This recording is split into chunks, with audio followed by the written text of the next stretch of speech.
네, 김법성입니다. 독해력 68번 설명드리도록 하겠습니다. 국사에 대한 이야기는 국사.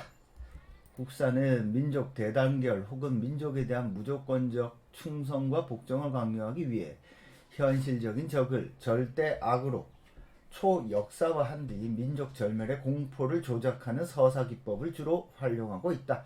그러니까 어때요? 내 집단의 단결을 위해서 무조건적인 충성과 복종을 강조하려다 보니 어때요?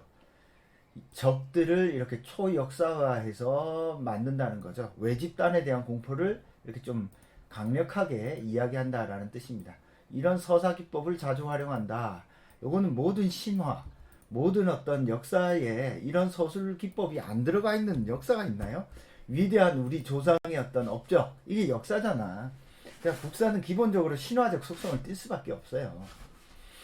국사는 특정 시기의 역사를 서술할 때 민족의 철천히 원수 절멸시켜야 할 적과 같은 이렇게 무조건적인 충성과 복종을 강조하는 내용을 서술함으로써 애국심과 민족주의를 선동하고 있는데, 이런 대목에서 보이는 상상 속의 적은 역시 일본 제국주의다.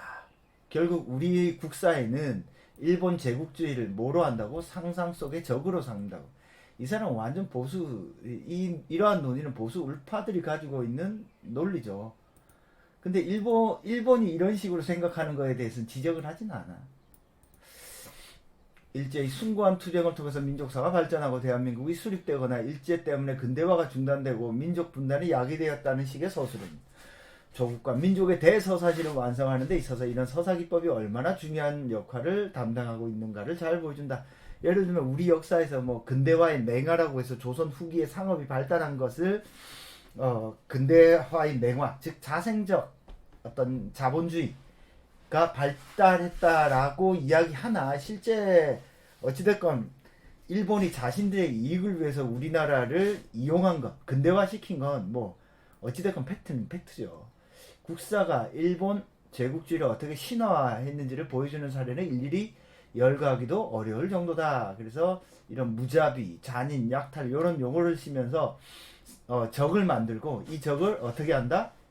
막 억압한다, 통제한다, 해서 이제 국사의 내 집단의 어떤 결속력을 강화한다라는 뜻이죠, 그죠? 그래서 조금 더 읽어보겠습니다. 예를 들면 조선 후기 이래의 내재적 근대화가 일제히 조선 식민지로 말미암아 완전히 중단되었다는 식의 역사인식, 혹은 근대화와 식민지화를 전혀 별개의 역사 과정으로 파악하는 역사인식 등은 그 대표적 보기라 할 수 있다.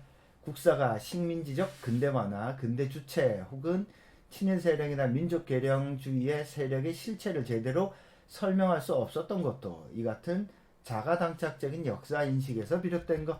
그래서 조선 후기의 내재적 근대화를 강조하다 보니까 우리가 이렇게 뒤졌잖아요. 그럼 이거 도대체 왜 이런 일이 벌어졌냐 라고 막상 설명을 하면 우리의 발전의 근원을 설명할 수 없다는 논리입니다. 그래서 이 사람의 논리는 전형적인 어떤 보수의 논리죠.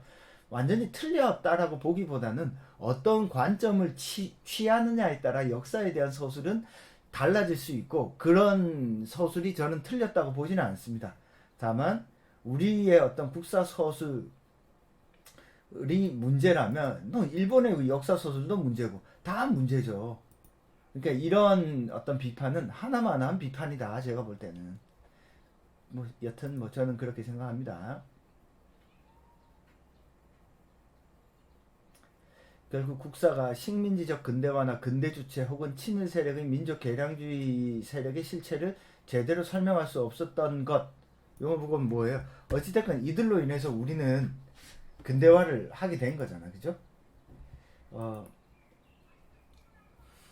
외세에 의해서 근대화된 것을 상상의 적을 통해서 이야기 설정을 해버리니까 논리적인 어떤 모순이 있는 거죠, 그죠? 그렇게 악마 같은 놈들이 우리를 막 지배해서 우리가 망했었는데 어때? 우리는 어찌됐든 근대화를 했잖아. 그런 어떤 사실로서의 기술과 가치 판단으로서의 어떤 기술이 어찌됐건 엮여 있다. 자, 그래서 역사 서술에 있어서의 어떤 학문적 탐구라고 하는 건요, 기본적으로 가치 판단이 개입될 수밖에 없어요. 이건 역사라는 과목이 가지고 있는 특징이야. 역사를 객관적으로 서술한다? 이 말은 아무것도 안 하겠다라는 뜻이에요. 그래서 요 제시문은 우리 국사에 있어서 너무나 어떤 상상의 적으로서 설정을 해서 자국 중심주의적인 어떤 기술이 가지고 있는 문제점을 지적한 텍스트다라고 보면 되겠네요. 오케이. 자, 그럼 68번 설명은 여기서 마치도록 하겠습니다.